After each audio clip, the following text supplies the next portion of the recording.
I've never chased a LaDarius Pro join.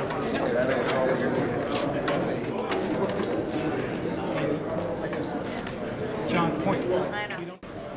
144. What's the contract? Man. 47. Here you go, man. LaDarius. I'm gonna be mad. 146. Step a That's little easy down. work. John Franklin, Jesus Barron, please report to the scale. All right, you guys, look That's out. easy work, man. Look out. Hey. Thanks, guys. They're gonna be a champion. That little boy right there, he gonna be a champion. They can look at that stuff and tell. Come on, you got the Dan got the pictures and everything. Oh, yeah, I was there. They can look at that. Soon to be professional, LaDarius Memphis Miller. You know, we've been seeing you at the Mayweather Boxing Club the past 2 years putting in work. You just weighed in today, ahead of your pro debut. I mean, how does it feel getting ready to be less than 24 hours you'll be, you know, fighting? It feels great, you know. I think, I mean, every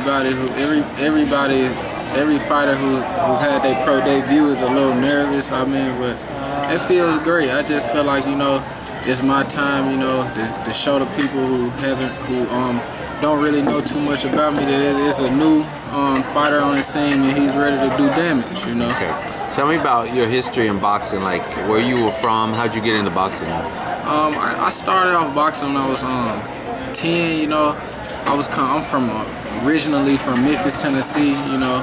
I mean, it's pretty rough down there, so, you know, my dad, I played football also, and my dad, you know, he just felt like he felt like he needed something that he was for sure could keep his kids off the street, you know. Yeah. He was trying to make sure I didn't get into the trouble, you know. Yeah. And I was always a little kid fighting, you know. Every time I had a conflict with one of my friends or anything like that, I was always fighting. So, you know, my dad decided one day, you know, we're gonna put this to a positive.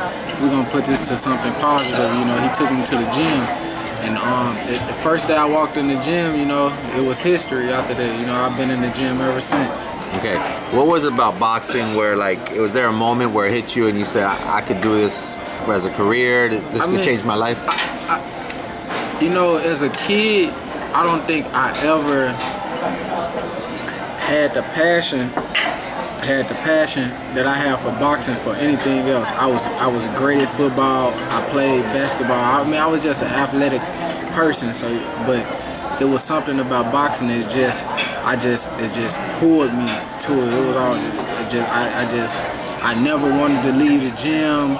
If I missed a day, I went crazy. You know, I cried if I missed a day. So it was just always, you know, boxing. It was always gonna be boxing. Like I said, over the time, I just started to fall in love with it. You know, I couldn't see myself doing anything else. Somebody else asked me that question the other day, and I told them, I was like, if I wasn't boxing, you know, I couldn't see myself doing anything else. That's how much I love the sport. You know, I always be in the sport. Even when I get older, I see myself being around the sport when I retire or whatever. Okay. What about, like, you know, in Memphis, you know, is that where you got your amateur roots and your history? Yeah. How were the amateur days? You know, it was when I first started. You know, my first 2 amateur fights I lost. It was kind of rough. You know, I got in there with some guys that was a little more experienced. You know, I was just a young kid trying to do what I would do on the streets, you know, and a couple guys put a licking on me. But after my first 2 fights, I think I kind of got the hang of it, and I went on. I just started winning. You know, I was always a fast learner. You know, I mean, I won a couple of nationals out of Memphis. I won the national silver gloves. I won the national pals like my 2nd or 3rd year of boxing. You know, I won a couple, and I even made it to the JOs and national USAs and stuff like that. I was always, you know, one of them fighters to, you know, make it to the higher level. Okay, now, how did the decision come about to go to Vegas at the Mayweather Boxing Club, and why did you want to go out there? Man, you know, first off, you know, it was just something, you know, it was the right time. It was the right time for everything. I had just turned 18. Thank you. I had just turned 18, and I had just finished school. And you know, I was still boxing back home, but I still had distractions, you know. And my mom was just like, you know, you got an uncle up in Vegas. You know, my uncle had been talking about me to one of Floyd's cousins, and you know, they was just like, you know, well, y'all talk a good game, you know, get him out here and we'll see what he looked like. And that was 2 years ago. It was like 2 years ago. And so when they so my uncle, you know, he booked me. He didn't even book me he booked me a bus ticket. I caught the bus out here. I was on the bus.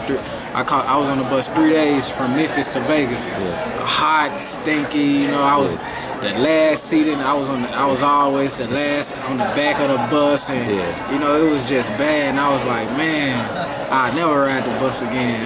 Once I got up here, you know, we humped for a week. You know, I just kind of got settled in. Then like that weekend or whatever, I went to the gym. It was on a Saturday. I went to the gym, and I kind of got introduced to everybody. You know, it was after that. You know, that Monday I was in Floyd's gym, and I've been there since. You know. Okay, what has it been like training there, the camaraderie, everything? What's it been? How's it changed your life? I mean, being at Floyd's gym, it's made me disciplined. Like, far as just seeing how an actual professional, probably one of the best professional athlete in the world, just seeing how he carries himself, seeing how the other young prospects carry themselves, other veteran guys, you know, it just made me, you know, respectful of the game and disciplined to my craft. You know, a lot of guys, you know, a lot of fighters can't live in Vegas because of the temptation, you know, and like I said, it just made me, just being around everybody, being around all the talent, you know, eager to be in there every day and be the most talented every day, and you know, work the hardest every day. You got somebody pushing you every day, whether it's Jay Leon, whether it's Cuba, whether it's a guy from another gym coming there trying to make a name for himself. You know, it's just always room to, you know, get better in that gym and push yourself. Like I said, it just made me disciplined as far as my training and work ethic. You know, and a lot of people want to be the champion, but they don't know what it takes to get there. They don't know the hard work you got to put in, the self-discipline you got to have outside the ring. All right, we'll be looking out for you, man. Best of luck. All right, thank you. Bad hoe, cause in times of need, they be heading out the back door. And they wanna say that I'm different just because I haven't said a word in a minute. But I ain't with it, cause don't you know that people change? Did you really think that my whole life that things would be the same? I'm switching lanes for the better things in life, man. Shedding tears every year on this fucking mic, damn. But it's the plan for the moment, so I let it rock. Cause every day could be my last, so I'll never stop. And I'ma be alright, but I don't know if I'ma make it past another night. I said, baby, don't cry. No, I'm trying to make it alright. Oh, I ain't been around side when I'm feeling down. Hide or I've been about cry when I'm feeling down. I said, baby, don't cry. No, cause baby, this is my life. Hey, and I know that I haven't been the best lately, but I promise you that I'ma be your best, baby. Cause these other females out had me tentating.